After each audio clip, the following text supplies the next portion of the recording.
আসসালামু আলাইকুম, মেকার মামা ইউটিউব চ্যানেলে স্বাগতম। আজকে একটা ফ্রিজের কাজ করতে আসছি। এই ফ্রিজের যে গ্যাসকেট ছিল, এই গ্যাসকেট উপরের গ্যাসকেট ঠিক আছে, বাট নর্মালের যে গ্যাসকেট আছে এটা নষ্ট হয়ে গেছে। আমরা মাঝখানে এটা কাজ করছি, নিচেরটা কাজ করছি, আর নিচের যে ক্লাম্প ছিল এটা নষ্ট হয়ে গেছিলো, এটা আমরা জ্বালাই করছি।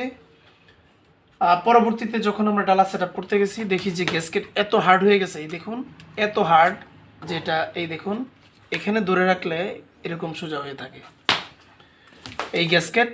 এটা আমরা বাতিল করতেছি। আমি সেকেন্ড হ্যান্ড অন্য একটা ফ্রিজ থেকে, পুরাতন ফ্রিজ থেকে এই গ্যাসকেট আমি নিয়ে আসছি। এই গ্যাসকেটটা কীভাবে সেট আপ করতেছি দেখুন। গ্যাসকেটের যে মডেল ঠিক আছে, বাট এটা সাইজ ঠিক নাই।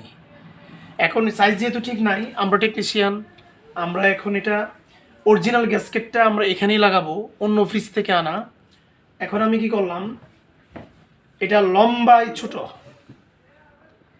বাট প্রশস্ত বড়।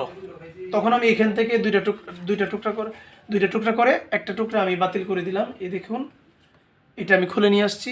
নিচ দিয়ে যে প্রশস্ত ছিল আমি টুকরা করে দুইটা একসাথে লাগাই দিয়েছি। এই দেখুন, এখানে একটা জয়েন্ট আছে, এখানে একটা জয়েন্ট আছে, বাট উচ্চতায় লম্বায় শর্ট।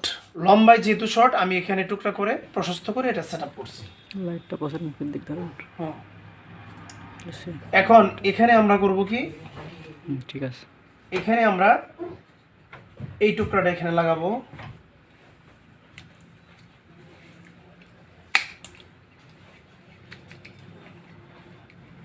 অনেকভাবেই কাজ করা যায়, বাট আমরা সার্ভিসিং কাজ করি, কোন কাজ কিভাবে করি সেটা অগ্রিম বলা যায় না।